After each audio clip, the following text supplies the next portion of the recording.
আলাইকুম। ব্যাপারটা হলো যে আজকে যদি আমি এই ওদের সাথে না আসতাম তাহলে আসলে ওদের কষ্টটা আমি বুঝতাম না। ঠিক আছে, যে আসলে আমরা যে যে মাছগুলো খাই, যে মাছগুলো আমরা বাজারে পাই, সেই মাছগুলোর পিছনে যে কত ত্যাগ, ঠিক আছে, কত কষ্ট করে জেলেরা, সেইটা যদি আমি এখানে না আসতাম তাহলে সেটা বুঝতাম না। জেলেরা এই জায়গায় আটকায়, আবার এই জায়গায় কষ্ট করে। এই যে জাল টানতেছে সেইটাতে কি পরিমাণ কষ্ট আমি তো দেখতেছি প্রায় এই 1 ঘন্টা ধরে। শুধু টানতেছে, টানতেই আছে, মাছের কোনো দেখা নাই। মাছ খুবই খুবই কম, নদীতে খুবই কম পাওয়া যায়। বেসিক্যালি তাদের কষ্টটা এই জায়গায়। আমি তো দেখতেছি প্রায় 1 ঘন্টা ধরে জাল টানতেছে, তারপর জাল ফালাইছে, তারপরে এটার জন্য ওয়েট করছে যে আসলে মাছ ধরবে, তারপরে সেই অনেক দূরে জাল ফালাইছিল, সেখান থেকে ভাসতে ভাসতে এই জায়গায় চলে আসছে প্রায় 2 ঘন্টা ধরে। আর 1 ঘন্টা ধরে জাল মানে জাল টানতেছে, সেটা বড় কষ্ট। আবার যদি মাছ না ওঠে তাহলে তো আরও কষ্ট, টানতে ইচ্ছে করে না। যদি মাছ ওঠে তাহলে তো টানতে ইচ্ছে করে। এইটা হলো যে মানে বলার কারণ হচ্ছে যে আমরা যে মাছগুলো পাই, মাছের পিছনে তাদের যে কষ্ট, ত্যাগ, ত্যাগ শিকার কইরা তারপরে মাছগুলো ধরতেছে,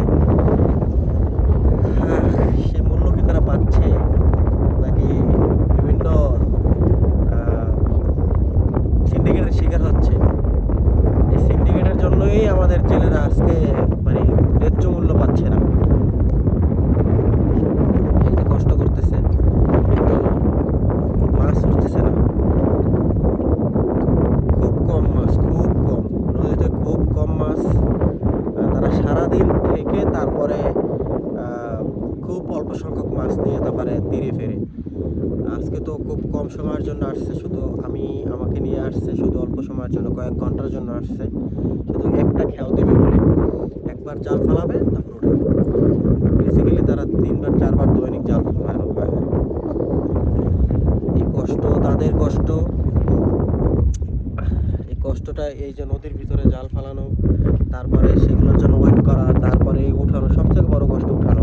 জাল উঠানো থেকে সবথেকে বড় কষ্ট, যেটা আমি এখন দেখতেছি। যাক, আমরা তাদেরকে রেসপেক্ট করি, মানে সব পেশার মানুষদেরকে আমাদের রেসপেক্ট করা উচিত। যার যার জায়গা থেকে, যার যার জায়গা থেকে সব পেশার মানুষদের আমাদের রেসপেক্ট করা দরকার।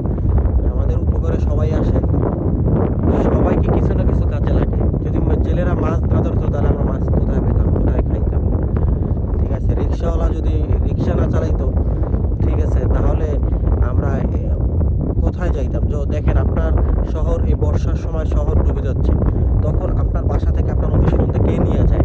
যদি রিক্সা নাই থাকতো তাহলে কি হইতো বলেন? তাহলে তো আপনার অফিস মিট যেত, আপনার বেতন স্যালারি থেকে আপনার টাকা কাটা যেত। তো যার যার জায়গা থেকে আসলে সবাইকে আমাদের রিকশট করা দরকার। জেলেদেরকে আরও বেশি রিকশট করা দরকার, তাদের জন্য আমরা মাছ খাইতে পারতেছি, দাদা দাদা মাছ খেতে পারতেছি। ঠিক আছে, এই জন্য জেলেদেরকে আমাদের বেশি